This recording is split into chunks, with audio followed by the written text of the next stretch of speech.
Gloria a Dios. Bueno, vamos a la palabra de nuestro Dios. Fíjese que yo tengo siempre la intención de predicar poco, pero cuando me meto en la palabra y encuentro tantas conexiones, tiendo a extenderme. Pero si usted ora, que yo predique poquito, puede hacer que un milagro suceda.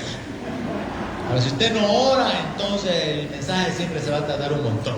Así que le voy a dejar bajo su responsabilidad la extensión del mensaje esta mañana.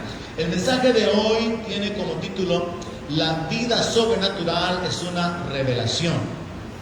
La vida sobrenatural es una revelación. Y quiero comenzar por el final. Vamos a irnos a Lucas capítulo 10, verso 21, para utilizar esa escritura como base para lo que yo voy a compartirle. Yo he estado por más de 2 meses hablando de lo milagroso, de lo sobrenatural.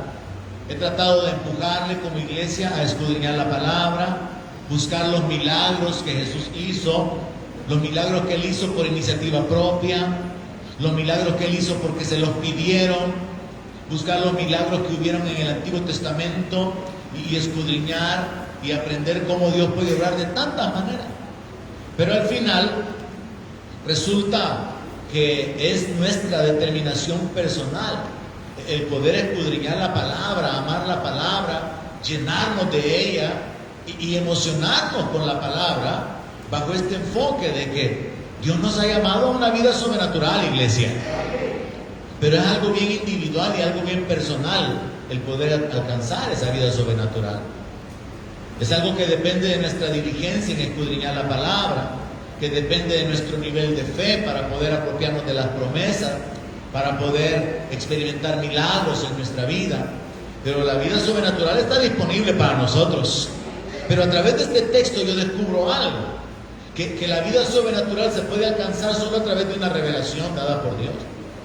Dice la escritura en Lucas capítulo 10, verso 21: en aquella misma hora Jesús se regocijó en el Espíritu y dijo: yo te alabo, oh Padre del cielo y de la tierra, porque escondiste estas cosas de los sabios y de los entendidos y las has revelado a los niños. Sí, Padre, porque así te agradó. Jesús se regocijó en el Espíritu. Jesús se llenó de gozo por lo que estaba sucediendo, por lo que Él estaba observando que estaba sucediendo en ese momento. Y ese gozo está conectado con la experiencia de los discípulos de caminar sobrenaturalmente. Jesús vivía sobrenaturalmente, pero Él se gozó de ver que habían otros que también estaban caminando en el poder del Espíritu Santo. Jesús se gozó. La historia aquí, este texto está enmarcado en el contexto de los 70 discípulos que regresaron con gozo, diciéndole al Señor: Señor, hasta los demonios se nos sujetan en tu nombre. Entonces Jesús se llena de gozo al darse cuenta que ya no es solamente Él viviendo en poder, con autoridad, ya no es solamente Él viviendo una vida sobrenatural, sino que otros han entendido que es posible vivir esa vida sobrenatural. Y esta mañana, iglesia, yo quisiera empujarlo en esa dirección. Yo he predicado mucho, he enseñado mucho, pero yo no sé cuántos realmente a este punto están emocionados con lo milagroso o con lo sobrenatural, o cuántos se regresan al mundo natural de los problemas, la enfermedad, el peligro, la muerte, la escasez, y se bajan al nivel del cual el apóstol Pablo decía que se llamaba andar por vista. Porque lo cierto es que usted puede estar oyendo palabras, usted puede estar oyendo la palabra de Dios, pero si no la atesora en su corazón, al final no va a haber ningún beneficio, al final no va a haber ningún resultado. Y después de más de 2 meses de estar predicando sobre lo sobrenatural, sobre la intervención de Dios en la tierra, sobre la manifestación incluso angelical a favor nuestro, de las iniciativas de Dios para poder manifestarse en nuestra vida, del clamor y de la oración como una avenida para recibir milagros de parte de Dios, nosotros deberíamos estar enfocados en que los milagros deberían de estar sucediendo en nuestra vida de una manera continua. Pero como nuestra mente obstaculiza eso, nuestra lógica, nuestro razonamiento, por ejemplo, si alguien está enfermo, en la lógica humana pensamos, sí se puede sanar, tal vez de aquí a unos 8 días ya está mejor, y comenzamos en nuestra mente a pensar que se vaya recuperando poco a poco, poco a poco, y no se nos ocurre que cuando Dios le habló a Lázaro que estaba muerto y su cuerpo estaba ya hediondo, después de la palabra de Jesús, Lázaro se levantó completamente restaurado. Vea cómo nuestra lógica estorba lo natural. Nosotros no pensamos después de un problema, después de una situación, que puede suceder un milagro, que en un instante pueda cambiar la circunstancia, sino que en nuestra lógica, cuando en medio comenzamos a arañar lo espiritual y a creer en lo espiritual y en lo sobrenatural, comenzamos un proceso donde mezclamos nuestra mente, nuestra razón con la fe y pensamos en un proceso, aunque eso ya es un avance. Lo cierto es que deberíamos de estar abiertos a creer. Dios puede abrir caminos este mismo día. Dios puede abrir puertas en un instante. Dios puede encargarse de nuestros enemigos en un momento. Dios puede enviar la provisión que usted no ha tenido durante todo el año en un solo día. Dios es poderoso para hacer las cosas. Pero el asunto es cómo está nuestro nivel de fe. Porque recuerde que Jesús enseñó ese principio. No es si yo puedo, le dijo el Señor al padre del hijo endemoniado. Es si tú crees. ¿Cómo está nuestro nivel de fe? Y por eso la importancia de congregarse, por eso la importancia de orar, de meditar en la palabra, de llenarse de la palabra de Dios. Ahora, según este texto, hermano, Jesús está lleno de gozo. Jesús se regocija en su espíritu. Al igual que yo me gozo cuando oigo testimonios de los hermanos y de lo que Dios ha hecho en su vida. Cuando yo oigo testimonios de la gente que fue entrenada en el ministerio de enseñanza y hablan de una vida cambiada, yo me gozo. Jesús se gozó, Jesús se regocijó en el Espíritu, levantó su mirada al cielo y alabó a Dios, alabó al Padre y le dijo: yo te alabo porque estas cosas, la revelación de la autoridad, la revelación sobre una vida sobrenatural, la revelación de caminar en el poder, en mi nombre, con mi respaldo, en el poder de tu Espíritu Santo, ha sido escondida de los que se creen sabios, de los inteligentes, de las personas más importantes, más intelectuales y más educadas del mundo, y las ha revelado a los niños. Las ha revelado a aquellos que con un corazón sencillo reciben tu palabra.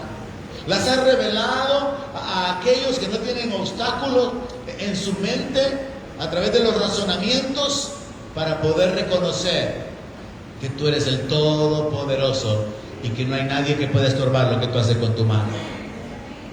Ahora, si el enfoque es entonces que la vida sobrenatural es una revelación, déjeme llevarlo por un camino de meditación en la palabra de Dios, estableciendo algunos fundamentos, algunas bases. Número 1, nosotros sabemos a través de la palabra de Dios que el nacimiento de Jesús fue sobrenatural. Hubieron una gran cantidad de eventos relacionados con el nacimiento del Señor. Podríamos detenernos en Lucas capítulo 1, verso 30, donde la palabra de Dios dice que un ángel se le apareció a María. Y ese ángel que se le aparece a María le dice: no temas, porque has hallado gracia delante de Dios. Y ahora vas a concebir en tu vientre y vas a dar a luz un hijo y vas a llamar su nombre Jesús. Este va a ser grande y será llamado Hijo del Altísimo, y el Señor Dios le dará el trono de David, su padre.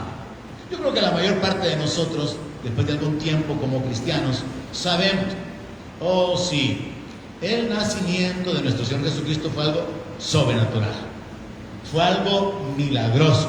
Una serie de detalles que podemos descubrir, como por ejemplo, un ángel anunció su nacimiento, su madre fue una virgen que no había conocido varón, un ángel reveló cuál habría de ser su nombre, un ángel se aparece en sueños para tratar con José, el prometido de su madre, para detenerlo de que no abandonara a María y tomara el rol de padre. Una estrella fue utilizada por Dios para guiar a unos magos que vinieron desde Oriente y llegaron hasta Belén para poder adorar al rey que había nacido. Fue designado como el Salvador y fue reconocido como Rey de los judíos.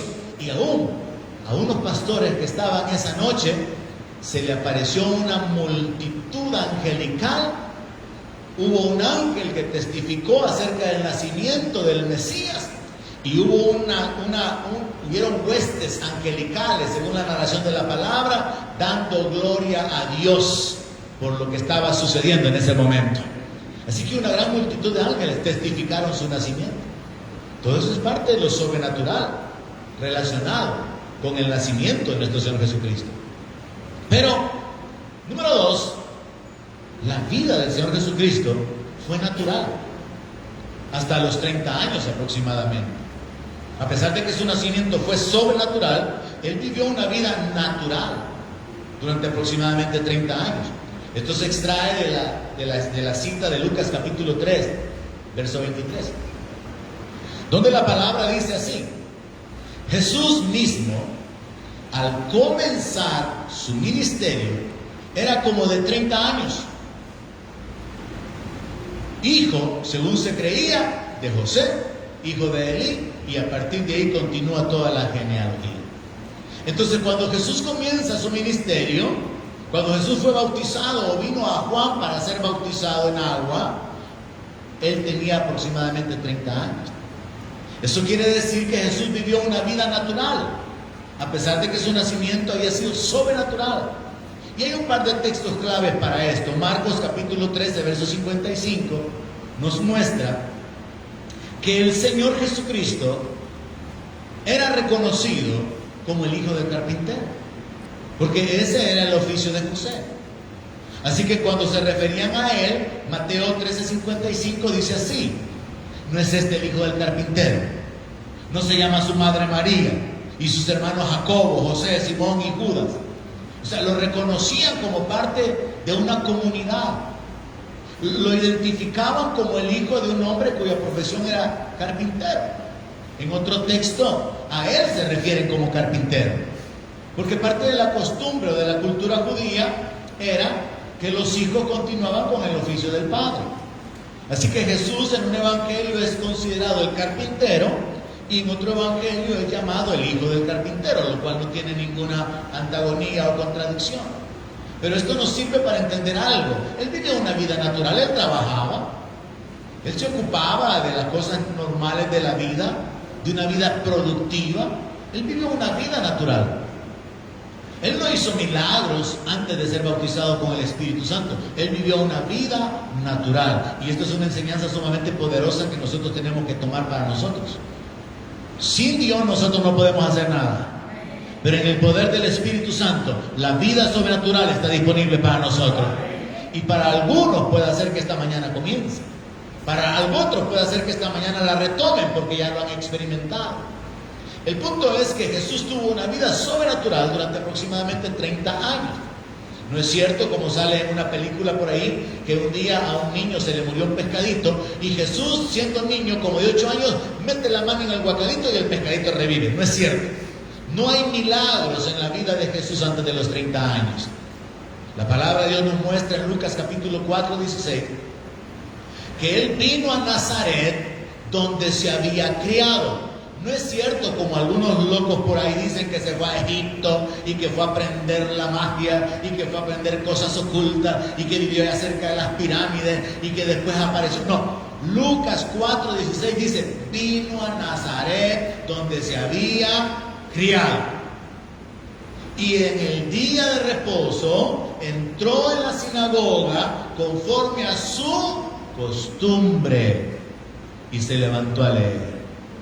O sea, estos textos son claros para mostrarnos que él tuvo una vida natural, común, corriente, en lo físico, en lo material, en lo religioso, en cuanto a ser parte de una comunidad.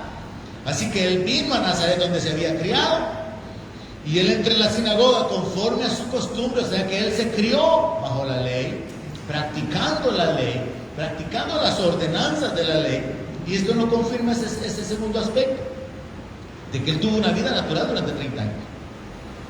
Ahora, el siguiente punto es que su vida fue sobrenatural a partir de los 30 años por el bautismo con el Espíritu Santo. Es decir, que él vivió en el poder del Espíritu Santo, según Lucas capítulo 4, verso 14, después de que él, habiendo sido bautizado por Juan, Dios lo bautizara con el Espíritu Santo. Y esto es un punto importante para nosotros, quiero enfatizarlo, porque nuestra vida es natural sin Cristo, pero Cristo en nosotros es la esperanza de gloria. La vida del ser humano sin Cristo es una vida común y corriente. Pero aquel que viene a Cristo, aquel que nace de nuevo, aquel que como a Nicodemo el Señor le dice, tenés que nacer de nuevo. Aquel que nace de nuevo puede caminar y vivir en el poder del Espíritu Santo que ahora vive dentro de él. Puede caminar y vivir en otro nivel por causa de su comunión con Dios que le permite llamarlo Padre. Con la convicción de que Él es un hijo y de que en el nombre de Jesús todo lo que pida el Padre va a ser hecho y lo va a recibir. Entonces, vemos en Lucas capítulo 4, verso 14, que la vida natural de Jesús fue cambiada por el bautismo con el Espíritu Santo. De igual manera, la vida de cualquier ser humano cambia cuando le entregamos nuestra vida a Cristo, cuando nacemos de nuevo, cuando lo confesamos como el Señor de nuestra vida. Ahí nuestra vida cambia, no solamente en la eternidad, sino en nuestro presente.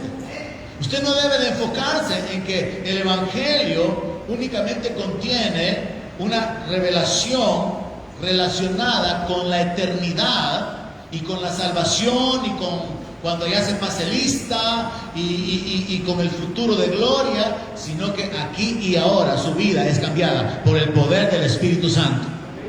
Porque la palabra dice que no nos ha dado Dios espíritu de cobardía, sino de poder, de amor y de dominio propio. Y la palabra habla acerca de los dones espirituales.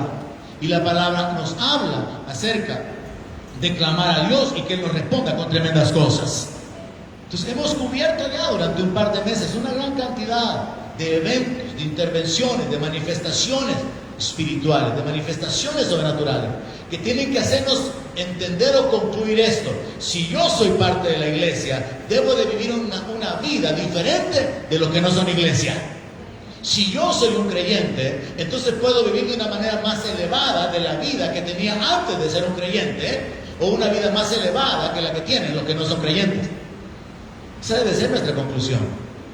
Como iglesia hemos sido llamados a vivir en otro nivel por medio de la fe. Y por medio de la fe hay cosas tremendas que pueden suceder en nuestra vida.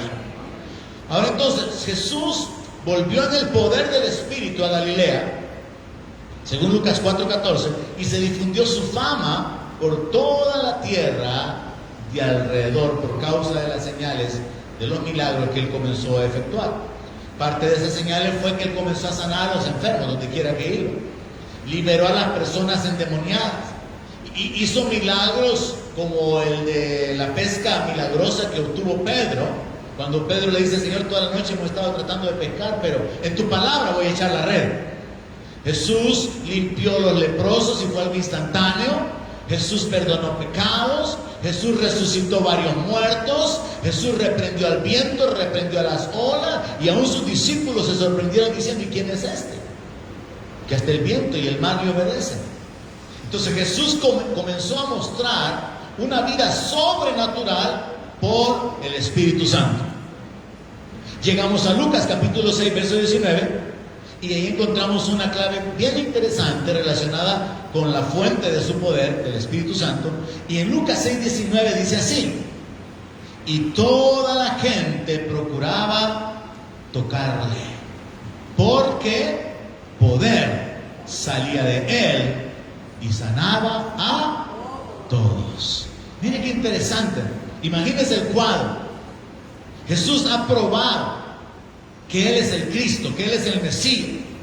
Jesús ha probado a través de sus frutos, a través de sus obras, a través de su vida, que realmente Él es el ungido, porque eso es lo que significa el Cristo.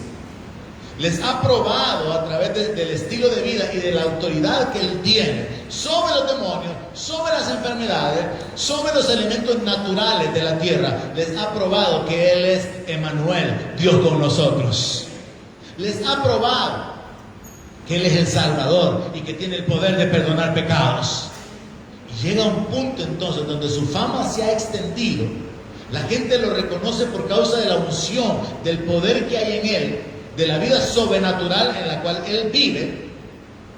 Y la gente llega hasta el punto de que querían tocarlo porque poder salía de él. Ahora, esto debe de haber sido registrado después de que la mujer con flujo de sangre lo tocó, porque antes de esa mujer nadie sabía eso. Pero esta mujer dijo: si yo lo toco voy a ser sana. Y el Señor Jesús dijo que había sentido que poder salía de él. Y aquí Lucas registra que llega un punto en la historia donde la gente sabía que poder salía de Jesucristo cuando lo tocaba.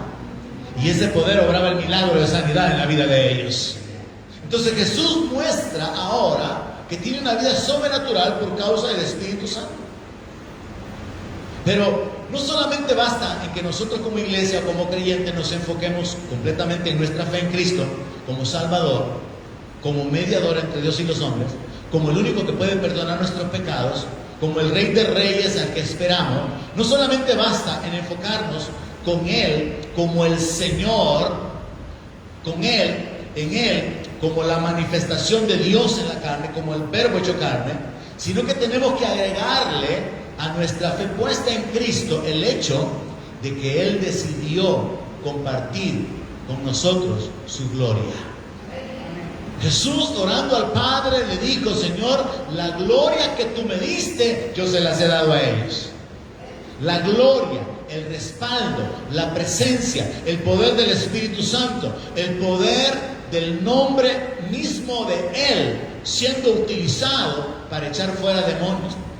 El poder del Espíritu fluyendo de Él hacia los apóstoles para que ellos pudieran ministrar a la gente necesitada. Era la gloria transferida a ellos. Era el poder transmitido a los seres humanos. Por eso es que usted tiene que mantener en mente donde comencé. Porque es que Jesús se regocijó. Porque Él vio ahora gente caminando en el poder del Espíritu Santo. Porque Él no quería gozarse únicamente de demostrar el respaldo de Dios y sanar, limpiar leprosos, resucitar muertos y hacer todos los milagros, recibir el reconocimiento y la honra por causa de su dignidad, sino que Él veía más allá, compartir su gloria con el ser humano, para que Él sea el primogénito entre muchos hermanos. Y entonces Él hace algo. Él les dio a los apóstoles una vida sobrenatural.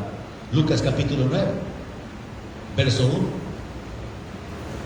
Habiendo Jesús nacido sobrenaturalmente, habiendo tenido una vida natural durante 30 años, pero luego el comienzo de una vida sobrenatural a partir de los 30 años por causa del bautismo con el Espíritu Santo, Él no solamente se queda mostrando el poder del Espíritu, sino que Él imparte el poder del Espíritu a los que creyeron en Él, a los que le siguieron a Él. Y los que le siguieron a Él, al igual que el día de hoy, se llaman discípulos. ¿Cuántos discípulos hay aquí de Cristo? Un discípulo es un seguidor. Un discípulo es un aprendiz. Un discípulo es como un alumno que tiene un maestro. Y la meta del discípulo es ser como el maestro. Por eso es que nosotros como iglesia tenemos que enfocarnos en que si Jesús es el maestro, tenemos que imitar su estilo de vida. Y ahí es donde muchos pastores están lejos del modelo del maestro. Muchos líderes de muchas congregaciones, con su soberbia, con su arrogancia, con su trato duro, con enseñorearse, con golpear a la gente, están bien lejos del verdadero modelo, de aquel que era manso y humilde. Y precisamente dijo eso: aprendan de mí que soy manso y humilde. Si nosotros reconocemos a Jesús como el Maestro, entonces nosotros como discípulos tenemos que estar enfocados en imitarle, porque somos sus seguidores. Y la palabra de Dios nos dice que de entre los discípulos, Él escogió a 12 y a esos los llamó apóstoles. Ahora bien, en Lucas 9:1 dice que habiendo reunido a esos 12 discípulos escogidos después de una noche de oración, habiéndolos reunido, ¿qué hizo el Señor? Le dio poder y autoridad sobre todos los demonios. Oiga esto: sobre todos los demonios. Dice lo mismo su Biblia. Yo quiero estar seguro que estoy leyendo la Biblia. Le dio poder, le dio autoridad, que son dos cosas diferentes, sobre todos los demonios, y para sanar enfermedades. y los envió a predicar el reino de Dios y a sanar a los enfermos. Miren lo que hace Jesús, hermano. Jesús viene a rescatarnos. Sí, Jesús vino a morir por el hombre. Jesús vino a buscar y salvar lo que se había perdido. Sí, Él es el Salvador del mundo. Él es el Cordero de Dios que quita el pecado del mundo. Sí, Él es el camino para llegar al Padre. Sí, Él es el Señor y Él es el único que puede salvar. Pero Él también es el que bautiza con el Espíritu Santo. Él es el que cambia la vida de los que creen en Él. Él es el que puede llenar con el Espíritu Santo y mostrarle al ser humano que puede vivir en otro nivel. Y hoy quiero enfocarme esta mañana. Usted tiene que saber que usted puede vivir en otro nivel. Usted tiene que saber que lo sobrenatural está disponible para usted si usted es un creyente. Que si usted ha nacido de nuevo, Dios es su Padre. Y usted puede acercarse y debe acercarse confiadamente delante de Él para pedirle que se manifieste en su vida. Y que los milagros estarán disponibles y no están contados. Usted puede vivir una vida sobrenatural para su propio beneficio y usted puede vivir una vida sobrenatural para ser de bendición para otras personas. Ese es el punto. Entonces Jesús no solamente muestra su gloria como registra Juan, y vimos su gloria como del unigénito Hijo de Dios, sino que Él muestra su gloria, su santidad, su poder, su autoridad en todas las áreas, pero Él también comparte el poder y la autoridad. Y una de las cosas que hay que erradicar radicalmente, hacerla a un lado, desecharla, es la doctrina o la enseñanza de que Jesús le dio ese respaldo únicamente a los 12 apóstoles. Porque bajo ese pensamiento se le enseña a la iglesia, a los creyentes modernos o a los creyentes de nuestro tiempo, de que nosotros tenemos que seguir viviendo en la misma debilidad, en la misma incapacidad, pero que estos 12, Dios los ungió por medio del Espíritu Santo o con el Espíritu Santo, hasta para que impusieran las manos y que aquellos a los que ellos les pusieran las manos también fueran llenos del Espíritu Santo. Pero que después de ellos ya no hay ni apóstoles, ya no hay dones, ya no hay llenura del Espíritu Santo, porque eso solamente fue para el siglo I, para inaugurar la iglesia, para darle impulso a la iglesia. Eso no es lo que la Biblia enseña.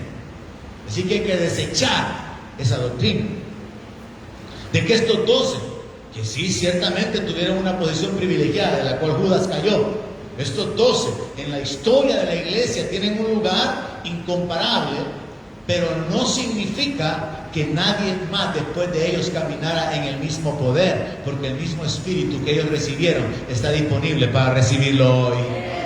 El mismo Espíritu Santo que ellos recibieron, nosotros lo hemos recibido.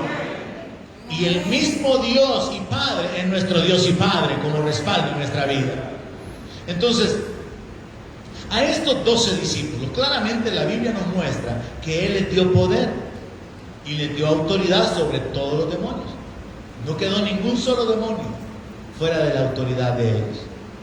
Eso significaba que cualquiera que fuera la oposición que ellos encontraran en cualquier lugar, no importaba el rango, si era una hueste, si era un principado, fuera lo que fuera, quedaron sujetados bajo la autoridad que Cristo les estaba delegando a ellos. El Padre es la cabeza de Cristo. Cristo es cabeza de la iglesia. Pero eso también significa que Él es el respaldo. A Jesús le preguntaron en una ocasión: dinos, ¿con qué autoridad haces estas cosas? Con la autoridad del Padre. ¿Con qué autoridad un creyente hace las cosas? Con la autoridad de Cristo, con el respaldo de Cristo, en el nombre de Cristo, en el poder del Espíritu Santo. Y la Biblia dice que ante Él toda rodilla se doblará. Todos los demonios están sujetos al nombre de Jesús. ¿Cuántos saben eso? Tenemos que levantarnos a ese nivel de entendimiento. Jesús es el nombre sobre todo nombre. Y cuando Él le dice a los discípulos: les voy a dar poder, significa que por el Espíritu Santo les dando una capacidad en su interior, en su naturaleza, por el Espíritu Santo. Y cuando les dice que les da autoridad, significa que les da la facultad de gobernar. Les da su respaldo para tomar decisiones en su nombre. Y cuando dice que sobre todos los demonios, significa que no quedó ninguno fuera de esa autoridad. Y ese era el nivel al que el Señor estaba levantando a esos seres humanos normales, caídos, que no eran gente especial, no eran gente intelectual, sino que al contrario, los menospreciaban diciendo que eran gente del vulgo. Porque Pedro y su hermano Andrés eran pescadores. Mateo era recolector de impuestos. Había un Judas llamado el Celote, y el Celote era un revolucionario, era como que dijéramos, era del frente. Entonces había unas firmitas ahí. Y esos son los hombres que Jesús escoge para mostrarnos que Él levanta lo vil y lo menospreciado, para avergonzar a los sabios, a los grandes, a lo que no es, para que la gloria sea para Él. Él escogió a gente común y corriente y lo levanta a otro nivel. Y aquí es donde quiero que usted se meta en la película, en la escena, en la historia. Dios lo ha llamado a usted con un propósito. Y ese propósito no es sentarse en el extremo para que estorbe la entrada de los demás. Dios lo ha llamado con un propósito. Hay un llamamiento para su vida. Si usted es miembro del cuerpo de Cristo, usted tiene una función que debe de efectuar. Hay un llamado que usted va a descubrir en su propia relación con Dios. En la oración, clame, dígale: Padre, ¿para qué me salvaste? Señor, ¿para qué me has llamado? Dame entendimiento. ¿Será financiar el reino? ¿Será el evangelismo? ¿Será el discipulado? ¿Será la enseñanza? ¿Será pastorear? ¿Para qué Dios lo ha llamado? Lo ha llamado para ser un misionero de los tiempos finales. Usted tiene que descubrir cuál es su llamado. Es una cuestión bien personal. Porque hay un propósito para la salvación. Y hay un respaldo de Dios con su presencia, con los dones y las habilidades que Él nos da sobrenaturalmente para poder cumplir con esa misión. Así que lo que le sucede a los apóstoles, Jesús lo repite posteriormente con 70. Y Jesús al final establece de que ese es el proceso de reproducción y de avance de la iglesia, porque luego incluye a todos los creyentes. Y eso nos incluye a nosotros. Pero siendo un poco más claro con este punto en particular, Jesús mostró su gloria, su poder, su autoridad, pero ahora le está compartiendo su poder y su autoridad. Lo que el Padre hizo con Él, Él lo hace con los apóstoles. Y los apóstoles posteriormente continuaron con el mismo método de reproducción, de hacer discípulos. Ahora, vemos aquí claramente que los envió a predicar el reino y los envió a sanar enfermos. Más adelante, no vamos a leerlo, los instruyó a depender materialmente de Dios. Cuando les dice: no lleven alforja, no lleven bolsa, lo que está diciéndoles es: ustedes van a vivir por fe y van a ver que el respaldo de Dios se va a manifestar y sobrenaturalmente va a venir la provisión de Dios sobre sus vidas. Diferente de esos pastores, evangelistas y profetas pidiéndole el pisto a la gente, y que mire, aquí está el número de cuenta, y que mire, ocupe este PIN, y aquí a través de transferencia, y están, en vez de predicar a Cristo, predicando dinero. En vez de predicar la salvación y el perdón de pecados, predicando prosperidad y sacándole el dinero a la gente. No, Jesús les enseñó a depender del Padre. Jesús les dijo: no lleven nada. Más adelante les confronta preguntándole: ¿y cuando los mandé sin nada les hizo falta algo? No le responden ellos. ¿Por qué? Porque el Padre va a mover las personas, va a mover las circunstancias, va a usar hasta los hijos del diablo para bendecir a sus hijos. Está escrito que las riquezas de los impíos van a ser traspasadas a los hijos de Dios. Y Dios puede usar cualquier medio para bendecir. Y lo vemos en la palabra. Cuervos trayendo carne al profeta. Lo vemos en la palabra de Dios. Impíos trayendo dotes, como Naamán, que quiso comprar su sanidad, trayendo mudas, o mudadas, no mudas, como algunos en la iglesia, no, trayendo mudadas, trayendo oro, trayendo plata, trayendo regalos. Dios va a usar gente para bendecirlo. Dios va a mover las circunstancias para poder manifestar su respaldo en su vida. Ahora, si usted prefiere el camino duro, que es: ¿a quién la rebusca, pastor? Sígase rebuscando. Pero yo mejor prefiero buscar el reino primeramente y que las añadiduras me persigan, porque esa es la realidad de la cual Jesús habló. Si buscamos el reino, las añadiduras nos van a seguir. Yo creo que hay muchos que no están aquí esta mañana porque están rebuscando. Lamentablemente, es la verdad, porque no han entendido. Como yo le he predicado a mis hijos, hay dos formas de hacer las cosas: una bajo la bendición de Dios y con el respaldo de Dios, y la otra en el esfuerzo humano, y esa realmente cuesta. O como dice la palabra, la bendición de Jehová es la que enriquece, y esa riqueza no añade tristeza. Se puede prosperar sin Cristo, se puede enriquecer, se puede levantar un negocio sin el Señor, pero esa riqueza va a traer tristeza, va a traer cansancio, va a traer un desgaste de la vida, pero la manera de Dios es mejor. Entonces vemos al Señor que les envía a predicar el reino, a sanar a los enfermos, los instruye a depender de Dios y algo más.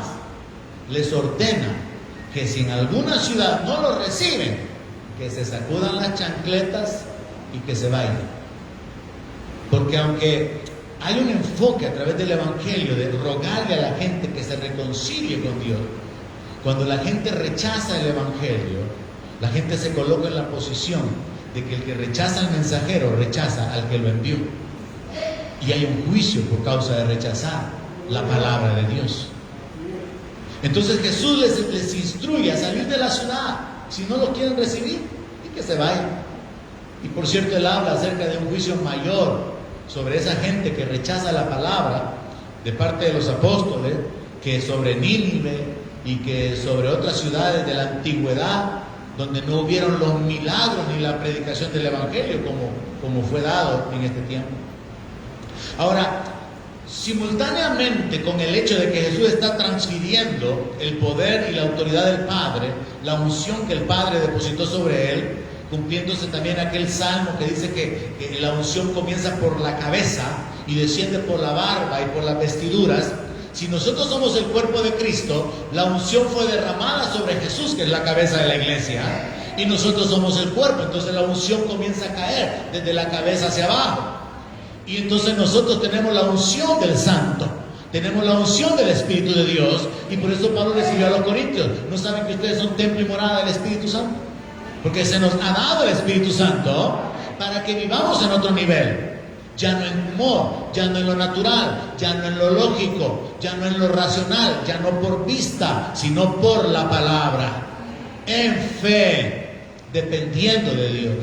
Entonces el Señor les transfiere a ellos la autoridad y el poder, y Él continúa mostrando su vida sobrenatural.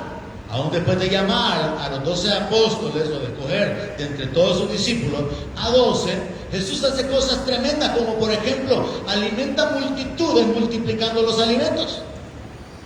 Se transfigura delante de los 3 apóstoles más cercanos a Él. Moisés y Elías vinieron para hablar con Él, parte de la vida sobrenatural. Una voz, la voz de Dios, lo confirma por segunda vez como hijo, como sucedió cuando Él fue bautizado en agua.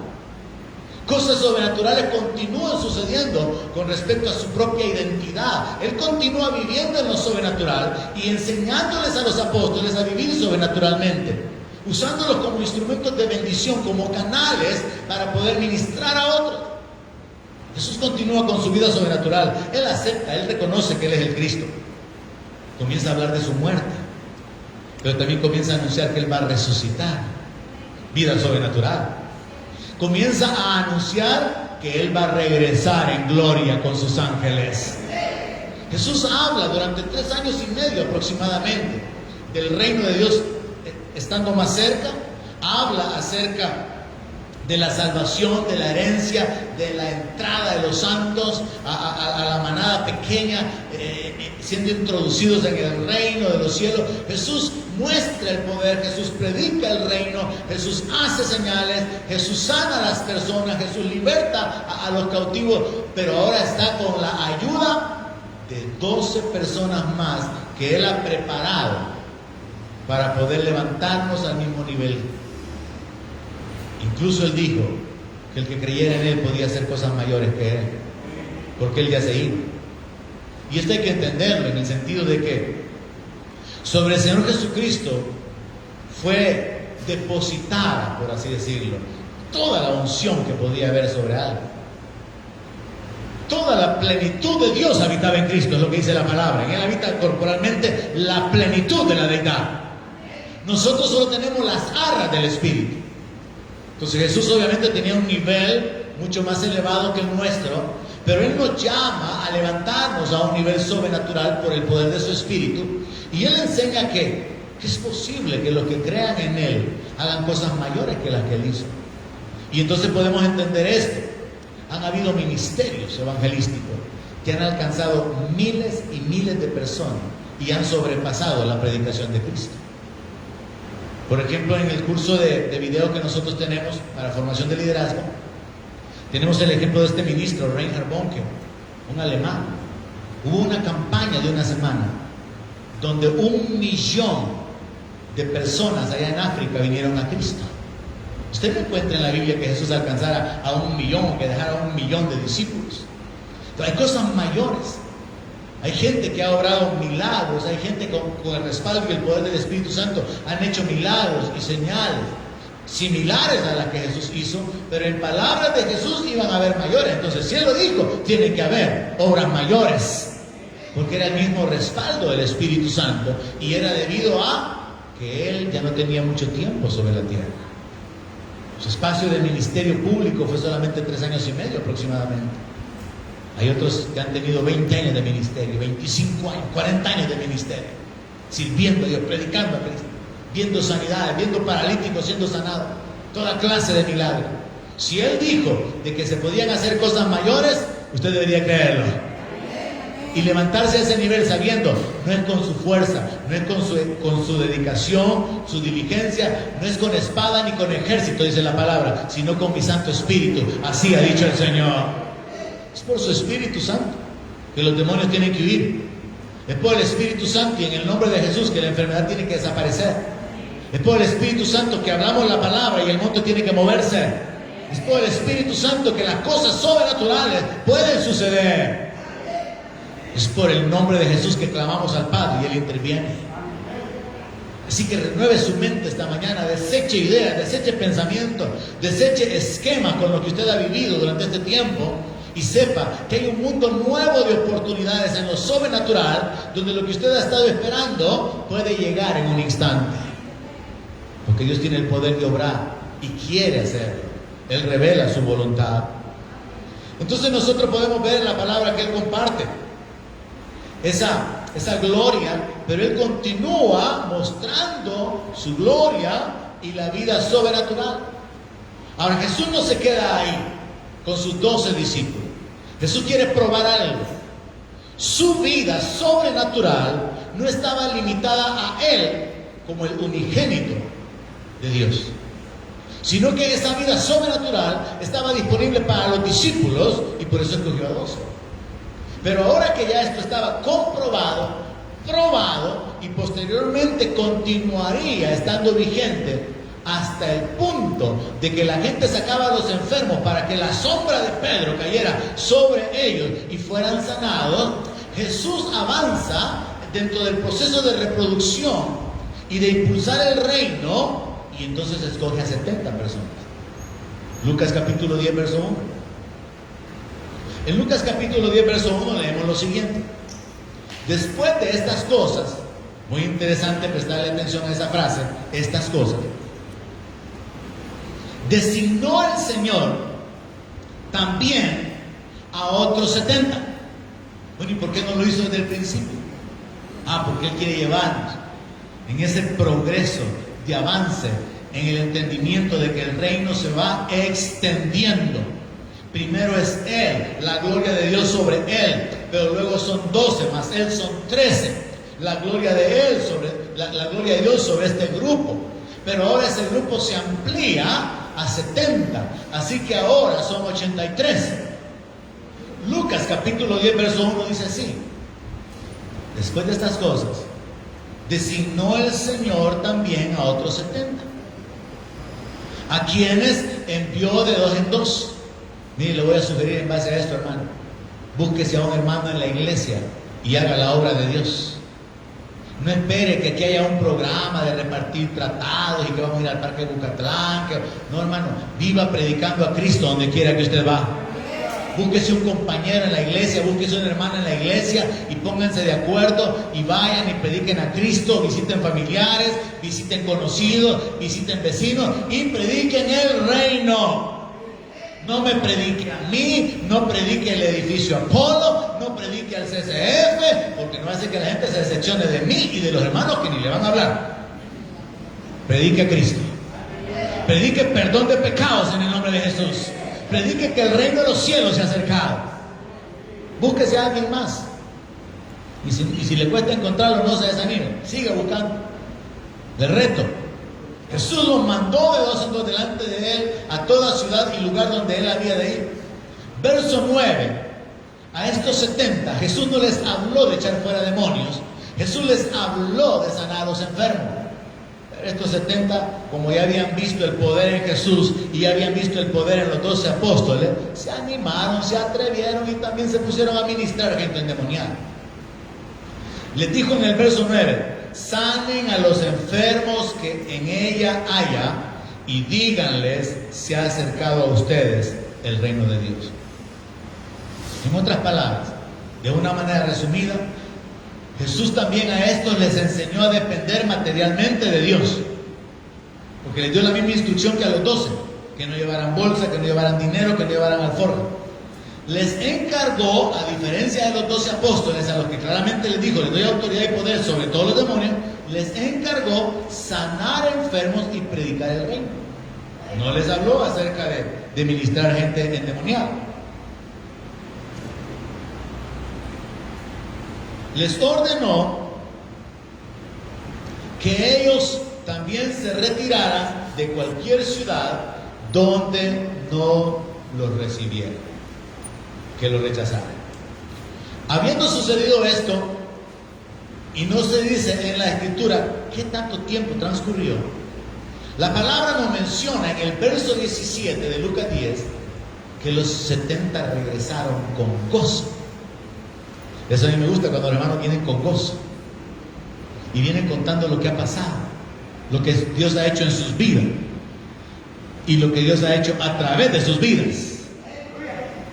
Volvieron los 70 con gozo, diciendo: Señor, preste atención, aún los demonios se nos sujetan en tu nombre.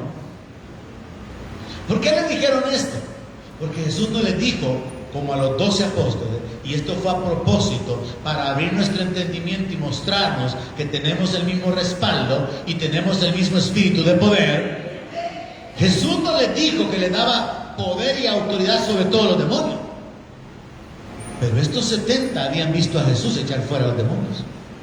Y estos 70 habían visto a los 12 operar en fe y en el poder del nombre de Jesús, ministrando a la gente endemoniada, a la gente enferma, a los cautivos.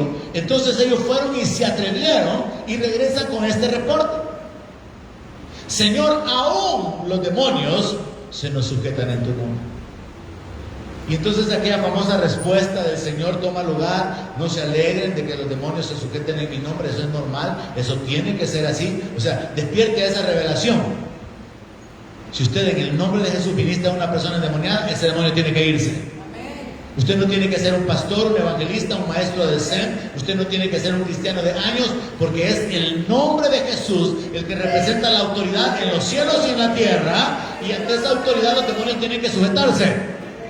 No es por usted, porque cantó bien, porque no ha dejado de venir a la iglesia por 2 meses, porque ha estado leyendo la palabra, ha cumplido su devocional. No es por usted, es por Él, es por quién es Él.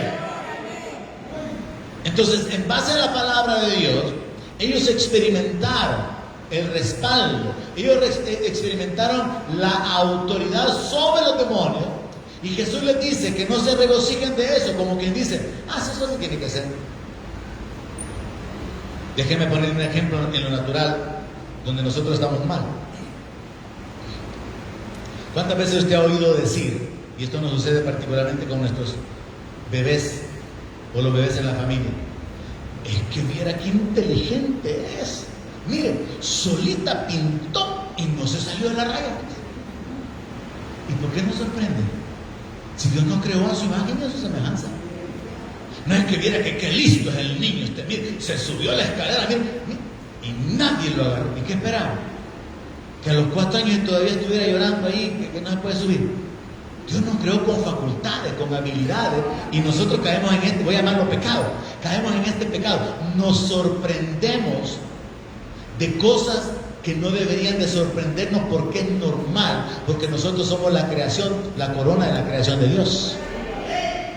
Sorpresa fuera que un burro hablara, ¿no?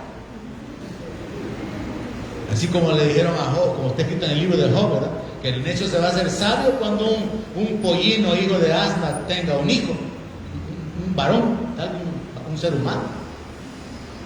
Entonces, quiero trasladar ese ejemplo de cómo nosotros actuamos mal o hablamos mal en ese sentido, que es algo bien común, por la admiración que nos causa las habilidades de los bebés, por no estar ubicados de que al ser hechos a la imagen y semejanza de Dios, eso es normal. La retentiva, la memoria, la capacidad, es normal. Usted no se admire de eso, porque nuestro Dios es grande, y al tener la imagen y semejanza de Dios es normal que ese desarrollo se dé. Entonces algo similar sucedió acá. Señor, fíjate que hasta los demonios se nos sueltan en tu nombre. Y yo ya me imagino eso, y ustedes que no sabían eso. Sí que eso así es. Sí que eso no, y por eso están contentos, digo eso. El niño regresa donde usted ha pintado un cocodrilo, lo pintó bien bonito, y le enseña el cocodrilo. Y usted, ¿qué cocodrilo más chulo? Y vos solito lo hiciste. Yo solito, papá. ¿Qué va? Y usted hasta comienza a enseñarle el cocodrilo a medio mundo. Porque su niño pinta cocodrilo como nadie más. Usted está sorprendido del cocodrilo de su niño. Ahora, ¿qué sería normal? Hijo, y solo no pintaste. No, hombre, hacer el río también, y hacer un bosque a la par, y mirar unos bambús, y hacer ahí otros animales, porque eso está, te quedó corto, hijo. Así me suena el Señor Jesucristo. No, hombre, le dijo, de eso no se alegren, alégrense de que sus nombres están escritos en el libro de la vida. Yo oigo a Jesús enfocándolos en algo radical, como es la salvación, como es la eternidad, y menospreciar el hecho, y así recíbalo usted, menospreciar el hecho de que la autoridad sobre los demonios es algo insignificante comparado con la salvación de un pecador.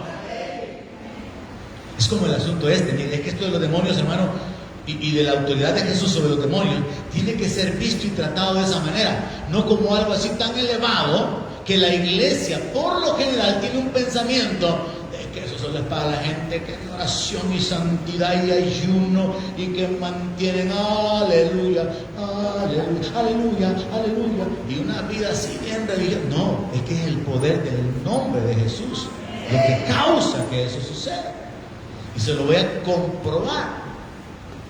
Cuando la mujer sirofenicia le vino a rogar al Señor por su hija que estaba endemoniada, ¿qué le dijo el Señor? Que no era bueno darle el pan de los hijos a los perrillos.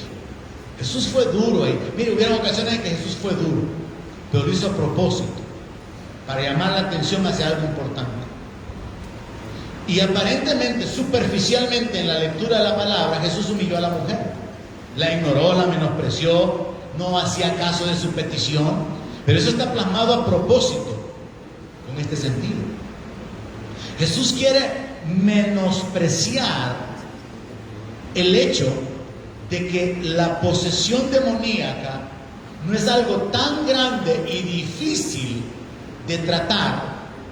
Y dice él que cuando él continúa tratando con la mujer y la mujer le habla acerca de que aún los perrillos comen las migajas que caen de la mesa de sus amos, Jesús reacciona en una manera de sorpresa por la fe de esta mujer, y entonces Jesús accede a la petición, de manera que en la mente de la mujer lo que le estaba pidiendo al Señor eran migajas de su poder o de su unción. No estaba pidiendo un gran milagro, algo pero sobrenatural, sorprendente en gran manera, sino que la mujer en sus palabras rebaja ese milagro a lo que debería de ser cuando consideramos la grandeza de nuestro Dios y la pequeñez de los enemigos de nuestro Dios. al llamar migajas a la liberación. La liberación de los endemoniados puede ser hecha con las migajas de la unción. ¿Me estoy dando a entender, iglesia? Si no, le pongo otro ejemplo. Jesús dijo: por el dedo de Dios echó fuera los demonios. No necesita la mano, no necesita el brazo, un dedo necesita el Señor para echar fuera los demonios. Eso significa que nosotros tenemos que ver de la misma manera el asunto de la liberación de los endemoniados, porque la iglesia en términos generales lo mira como algo difícil, imposible de realizar, sobre todo cuando considera su carnalidad, falta de lectura bíblica y todo aquello que trae una condenación. Pero desde el punto de vista divino, la liberación de los endemoniados es algo que tiene que suceder en el nombre de Jesús, por la autoridad del nombre de Jesús. Ahora entonces Jesús quiere establecer este principio y dejándolo claro para las futuras generaciones de la iglesia que está recién comenzando. En el verso 19, ahora sí Jesús de una manera directa se dirige a los 70 y les habla en los mismos términos que le habló a los 12. He aquí, les doy potestad de hollar serpientes y escorpiones y sobre toda fuerza del enemigo, y nada los dañará. Pero no se regocijen de que los espíritus se os sujetan, sino regocíjense de que sus nombres están escritos en los cielos. Verso 21. En aquella misma hora Jesús se regocijó en el Espíritu y dijo: yo te alabo, oh Padre, Señor del cielo y de la tierra, porque escondiste estas cosas de los sabios y entendidos y las has revelado a los niños. Sí, Padre, porque así te agradó. Ahora entienda todo el cuadro. Jesús les está diciendo a los 70: miren, no se sorprendan de que en mi nombre los demonios se sujetan. Y yo le voy a decir a usted, hermano, no se sorprenda si el día de mañana usted tiene que reprender a un demonio y la persona queda liberada. No se sorprenda. Eso así tiene que ser. Digan conmigo: así tiene que ser. Eso tiene que ser normal en la vida de todo creyente, porque es el poder del nombre de Jesús, es la autoridad de Jesús, es el poder del Espíritu Santo. Entonces veamos el cuadro. Jesús se dirige a ellos, a los 70. No se alegren ni se sorprendan de que los demonios se sujetan en mi nombre. Gócense de que sus nombres están inscritos en el libro de la vida. Gócense por la salvación, por la herencia, por el perdón de pecado. Gócense por la adopción como hijos de Dios. Gócense por la libertad que les ha sido dada. Eso es en el trato con ellos. Pero luego el Señor, Él se goza. ¿Y de qué se goza? De que aquellos están caminando en autoridad. Se regocija de la revelación sobrenatural que estos 70 ahora tienen. Jesús se regocija de ver a 70 que han capturado el mensaje del Evangelio y que no ocupan el mensaje del Evangelio para vivir una vida religiosa, que se limita únicamente a reunirse en un lugar. No, sino recibir instrucción como quien se mete al cuartel, lo forman militarmente, lo entrenan en las armas, lo capacitan físicamente y ahora va para la guerra. Entonces Jesús ahora está regocijándose por causa de que estas cosas están escondidas de los intelectuales, de los sabios, de los maestros de universidad que niegan que hay Dios, de los profesionales en las diferentes áreas que sostienen que a usted ya le lavaron el coco. Dios ha escondido estas revelaciones de los sabios y de los entendidos y se las revela ¿a quiénes? A los niños. Jesús habló acerca de recibir el reino como un niño, con un corazón crédulo. Miren, ¿a cuántos de nosotros nos engañaron con que Santa Claus nos iba a traer el regalo? ¿Y cuántos de ustedes siguen cometiendo el mismo pecado con sus hijos? No, que no le quite la ilusión a los niños. Me dicen a mí cuando digo, Santa Claus no existe. Porque en el colmo de los colmos, algunos piensan que Jesucristo es Santa Claus. O sea, ya es una herejía tremenda. Recibir el reino de los cielos como un niño, con esa mente abierta, esa mentalidad crédula, de recibir el reino con esa sencillez. Entonces vemos que hay una revelación, esa revelación solo es para los niños.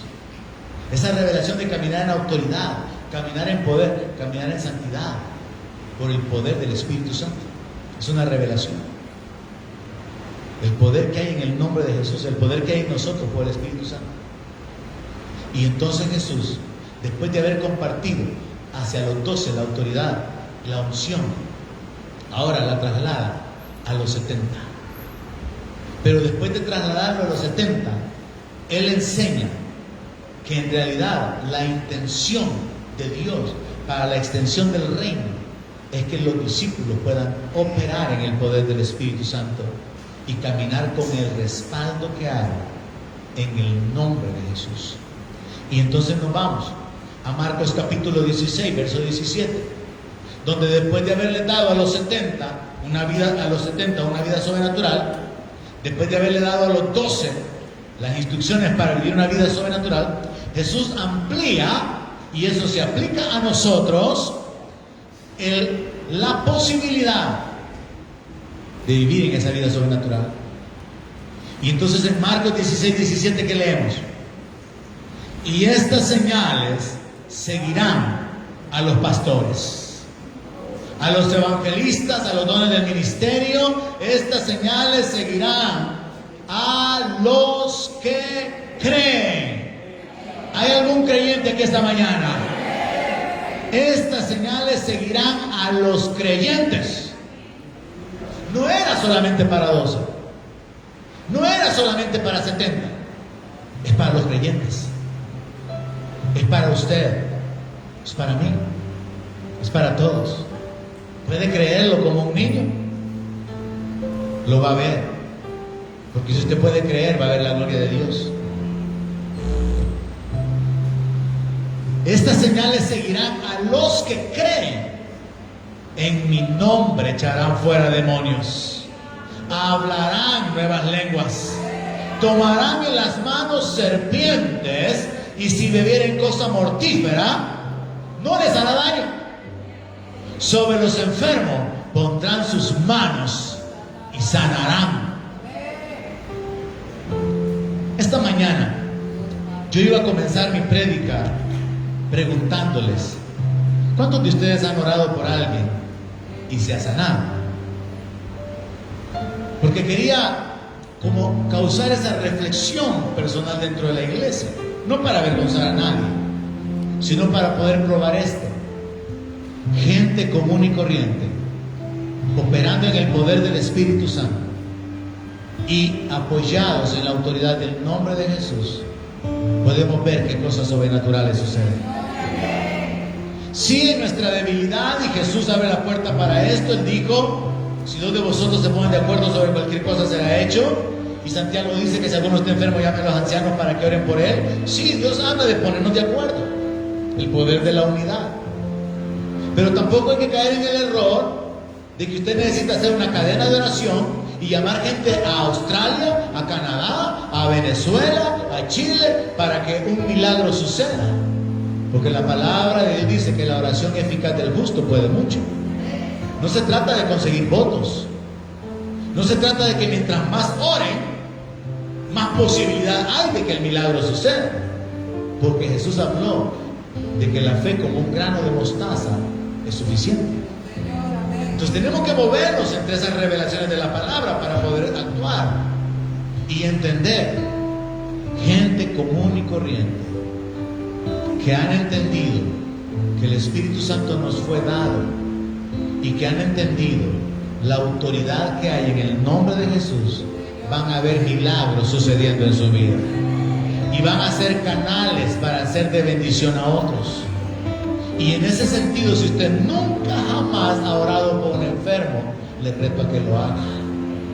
Si usted nunca jamás se ha atrevido a orar por una persona endemoniada, o tal vez no ni endemoniada, sino que oprimida por demonios, atrévase a hacerlo. Atrévase a hacerlo. Y sepa que no es por usted, es la gloria de Dios en usted, es el poder de Dios en usted, es el Espíritu Santo en usted, es la autoridad de Jesús en usted. Y entonces sepa que la vida sobrenatural no fue diseñada únicamente para Jesús, no fue limitada a los 12 apóstoles, no se extendió únicamente hacia los 70, sino que Jesús dice: estas señales van a seguir a los que creen. Y eso abre la puerta, estableciendo que usted y yo podemos vivir esa vida sobrenatural. Póngase de pie, vamos a orar sobre esto. Y luego vamos a terminar adorando al Señor con este canto una vez más. Póngase de acuerdo conmigo en esta oración. Levante sus manos y en una actitud de fe, levántese también para poder ser un instrumento en las manos de Dios. Padre, hemos oído tu palabra. Hemos entendido, Señor, que la unción desciende desde la cabeza, que es Cristo, hasta los miembros inferiores del cuerpo. Hemos entendido, Señor, que nos has dado espíritu de poder, de amor, de dominio propio.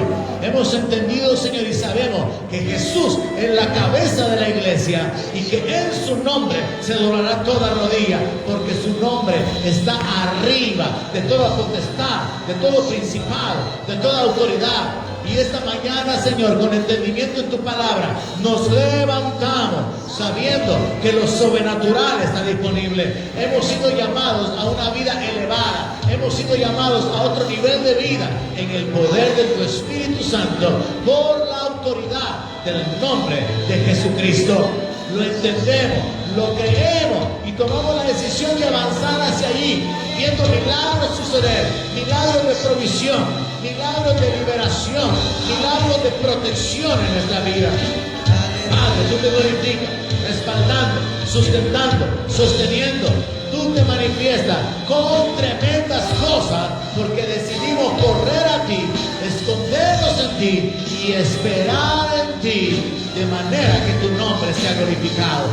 Padre, te alabamos. Padre, te damos la gracia. Levantamos nuestra voz en alabanza, en adoración, para glorificarte, para bendecir tu nombre, para engrandecerte. Y te ofrecemos nuestra alabanza, Rey.